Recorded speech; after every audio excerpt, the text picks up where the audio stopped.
بھائی مفتی صاحب، لوگ آپ کے بارے میں تبصرے کرتے ہیں کہ آپ کو دین کے مٹنے کا غم نہیں ہے، آپ ہر وقت بیانات میں ہنسی مذاق کرتے رہتے ہیں۔ دین کے مٹنے کا غم کا کیا میں دکھڑا لوگوں کے سامنے بیٹھ کے روؤں؟ اگر مٹنے کا غم نہ ہوتا تو ہم یہ بیان کرتے بیٹھ کے؟ باقی یہ کہ ہر آدمی کا اپنا مزاج ہوتا ہے ایک، اگر میں رونے دھونے کی باتیں غم لے کے بیٹھ جاؤں تو دین اس سے زندہ نہیں ہوگا، اس بات کا خطرہ ہے کہ اور ہی مٹنا نہ شروع ہو جائے۔ میں سویڈن میں تھا نا، تو وہاں ایک خاتون آئیں، ان کے ہسبینڈ بھی وہ اتنے متاثر تھے، وہ دونوں میاں بیوی اتنے زیادہ وہ جذباتی ہو رہے تھے نا ملاقات کر کے۔ انہوں نے کہا کہ ہماری بچی تھی بالکل لبرل ہو گئی تھی، الحاد، اور یہ بیان بھی وہ سنیں گے، بالکل الحاد کی طرف جا رہی تھی وہ، سمجھا سمجھا کے ہم تھک گئے نا اس ماحول میں۔ یہ ایک کیس نہیں ہے، بہت سے لوگوں کے ایسے کیس ہیں۔ تو انہوں نے جب بیانات سننا شروع کیے تو آہستہ آہستہ کیا ہوا کہ تو کیونکہ سنتے ہی نہیں تھے، کسی کو سن ہی رہے تھے۔ تو ہر آدمی کا اللہ نے وہ اتنے یعنی شکریہ ایسا لگ رہا تھا ان بیچاروں سے ادا ہو نہیں رہا کہ کیسے ہم شکریہ ادا کریں۔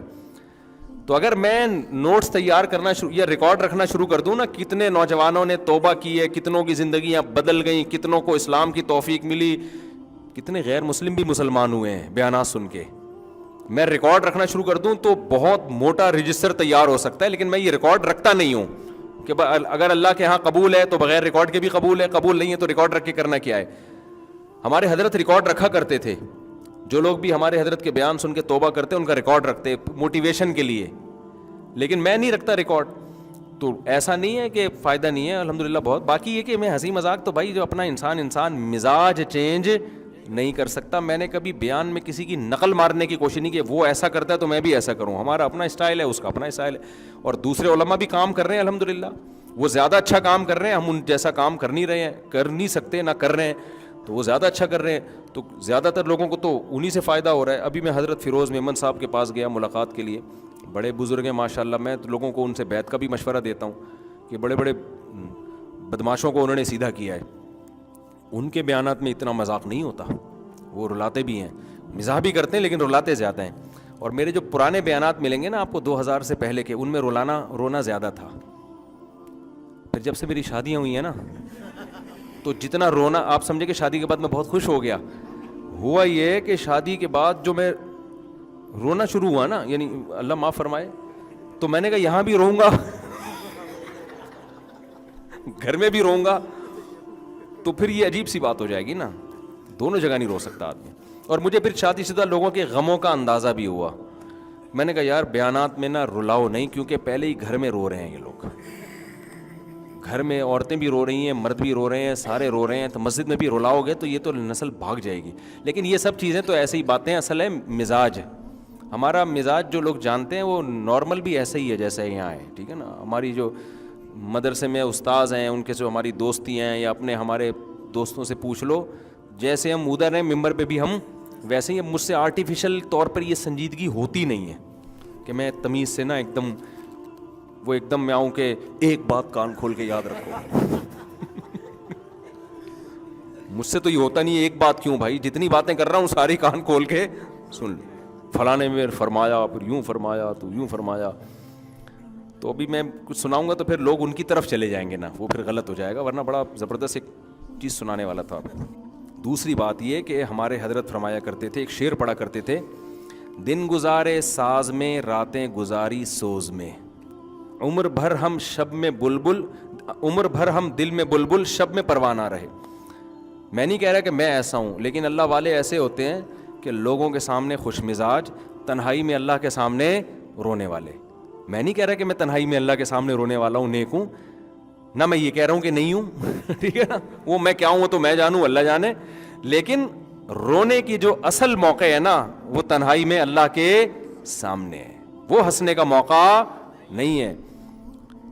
ہمارے نبی صلی اللہ علیہ وسلم کیسے خوش مزاج تھے، اور راتوں کو کیسے روتے تھے اللہ کے سامنے۔ امی عائشہ فرماتی ہیں ہانڈی کے ابلنے کی آواز آتی تھی، لیکن دن میں کیسے خوش مزاج۔ حضرت ابو ہریرہ رضی اللہ عنہ فرماتے ہیں میں نبی سے جب بھی ملا ہوں، ہمیشہ آپ نے مجھے جب بھی دیکھا ہے، کبھی ایسا نہیں ہوا کہ مجھے دیکھ کے مسکرائے نہ ہوں آپ۔ اب اگر کوئی مذہبی اسکالر ایسا بن جائے نا، یوں کر کے، یوں، وہ بغیر داڑھی والا آ رہا ہے، یہ जहन्नम में जाएगा, वो सूदखोर आ रहा है, लानती आ रहा है, वो बगैर दुपट्टे के लेडीज आ रही है, बेगैरत।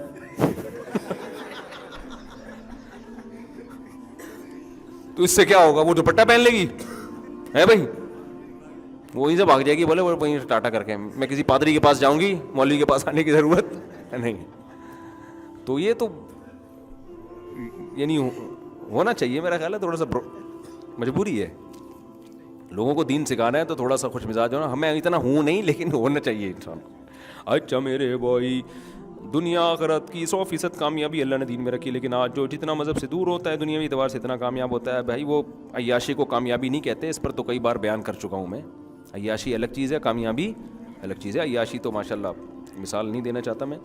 मेरी वालदा कहती हैं तुम्हारी दीनदारी में मैयार बहुत ऊंचा है, आज के दौर में इतनी दीनदार लड़की नहीं मिलेगी। मिलेगी भाई, दीनदार लड़कियां भी बहुत हैं मार्केट में। गुनाह छोड़ने के लिए इसके असबाब भी छोड़ने पड़ते हैं। तो अगर कोई शख्स मोबाइल पर बदनज़री करता हो तो वह कैसे मोबाइल छोड़े, जबकि इसकी पढ़ाई से मुताल्लिक हाँ कुछ काम ऐसे हैं जो अब माशरे का हिस्सा बन गए, उनको छोड़ नहीं सकते आप।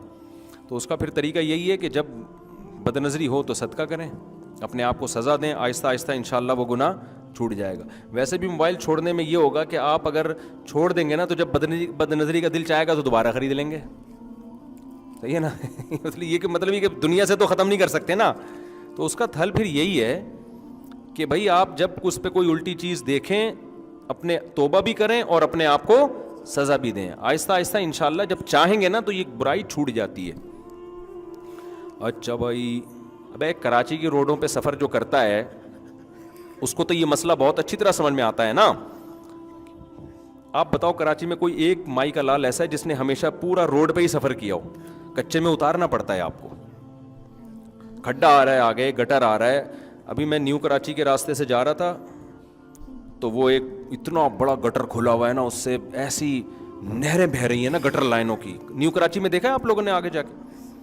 मैंने अपने जो मेरे गार्ड थे उनसे मैंने बोला कि यार यहाँ गाड़ी रोकते हैं। अभी हमने स्विट्ज़रलैंड के व्लॉग बनाए, पेरिस के बनाए, जर्मनी की आबशारें, मैंने कहा बेहतरीन हो जाएगा यार। तो मैंने कहा देखो ऐसा नहीं है कि हमारे पास आप जाके देखो मेरे मशवरे पर, जब आप न्यू कराची वाले रास्ते से गुलशन मेमार जाते हो ना, रास्ते में पूरा जो सवात का दरिया है ना, मजाक नहीं कर रहा मैं, आप समझोगे ये दरिया के इतना पानी गटरों से उबल रहा है। आज सुबह उसमें एक ट्रक उल्टा हुआ था ना, अच्छा मैं रोजाना देखते थे इसमें ट्रक उलट क्यों नहीं रहे। इतने बड़े बड़े कंटेनर की आप उसकी हौसले को दाद दो ड्राइवरों के कि इतने बड़े बड़े कंटेनर, वो भी हौसला गोरा होगा वो छोड़ छाड़ के चला जाएगा भाई, मैं कंटेनर उलट जाएगा। लेकिन रिस्क लेते हैं हमारे ड्राइवर, रिस्क लेते हैं यार, गुजार के देखो यार, अल्लाह बड़ा मेहरबान है। ऐसे ऐसे यार मैं तो यानी वो भाई मुझे डर लग रहा है ये कंटेनर उल्टेगा तो 25-30 आदमी यहां हलाक हो जाएंगे। वो लोग भी रिस्क ले रहे हैं, वो नीचे से आराम से गुजर रहे हैं, ना उनको डर लग रहा है ना कंटेनर वाले को डर लग रहा है। तो मैं हैरान कि यार ये उल्टा, आज देखा उल्टा हुआ है, एक फंसा हुआ है वहां पे, आधा यूं हुआ है 45 के जाविये पे ना, गिरा भी नहीं है और अल्लाह ने ईमान की बरकत से उसको बचा लिया। ड्राइवर पता नहीं कहां से उतरा होगा, देखा था ना, ये भी मेरे साथ था, इससे पूछ लें, यूं ट्रक यूं हुआ है। फिर हमने कहा अब तो रास्ता ही बंद हो गया, कम से कम एक आबशार के बीच में से हम गाड़ी लेके जाया करते थे, अब हम गलियों में घुसे हैं तो गलियों में घुस घुस के आगे जाके गए तो तंबू लगा हुआ है, क्योंकि कोई किसी को तमीज नहीं है, शादी करना अकीका करना है, रोड ब्लॉक करके तंबू लगा के खड़े हो जाओ। एक तरफ हम पेरिस से होके आ रहे हैं, वो खूबसूरत मनाजिर, ट्रैफिक, तमीज, अपने कराची में आए तो आबशारों के स्टाइल क्या हो गए। तो हम इतनी मुश्किल से गाड़ी घुमा घुमा के गलियों में गया, वो तंबू लगाया हुआ आगे, भाई पता नहीं क्या हो रहा है, अकीका हो रहा है, किसी की बहन की शादी हो रही है, किसी की बाप की शादी हो रही है, क्या हो रहा है, अबे कोई तमीज़ नहीं है यार, ये रोड पे तुमने लगा। फिर वहाँ से निकले, फिर घुमा घुमा के इतनी मुसीबत से यूं यूं करके क्लास में 15 या 20 मिनट मेरा ख्याल है लेट पहुँचाऊँगा। तो मैंने ये सोचा कि मैंने कहा यार यहाँ एक व्लॉग बनाते हैं हम, कि आइए हम पहले, मैं उसमें ये कहूँगा आइए आपने पेरिस की आबशारें देखी, अभी तो वैसे दिखाई नहीं है, गर्मियों में जाएंगे तो दिखाएंगे इंशाल्लाह, और स्विट्ज़रलैंड में, और आइए हम आपको कराची खूबसूरत खूबसूरत आबशार और फिर यूं यूं कर दो आप, गटर के ना उबल उबल के इतने उबल रहे हैं ना लाइन से। और ये जो हमारा शागिर्द है ना, ये जो गार्ड है, ये इसका घर है उस तरफ।